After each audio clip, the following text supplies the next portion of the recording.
Paul Heyman comments after Bron Breakker and Adam Pearce WWE Raw confrontation. Paul Heyman has reflected on the Vision's continued dominance in WWE, despite a number of changes since its beginnings.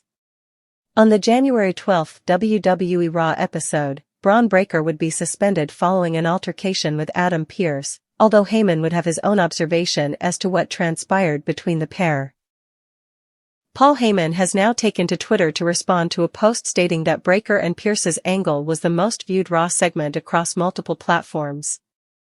Heyman noted the dominance of the Vision as he looked back on its history, declaring, "Let's all be blunt, honest, and transparent with one another." At WWE's debut on Netflix through #WrestleMania was the story of Roman vs. Punk vs. Seth, with the lure of with whom does Heyman side. This leads to the formation of the Vision.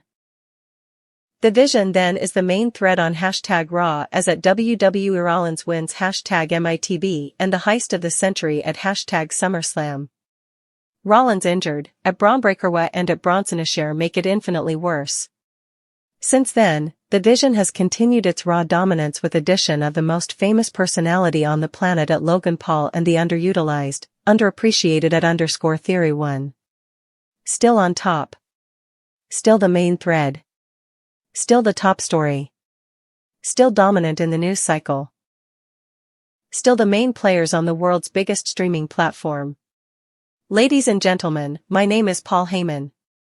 And you have my full permission to accept the fact the Vision is the clear path to WWE's future, and the look ahead to who will main event WrestleMania for many years to come. And that's not a prediction, that's a spoiler. WrestleMania 41 in 2025 saw Paul Heyman side with Seth Rollins over CM Punk and Roman Reigns. This shift in allegiances was followed by the recruitment of Bron Breakker and Bronson Reed, forming the Vision.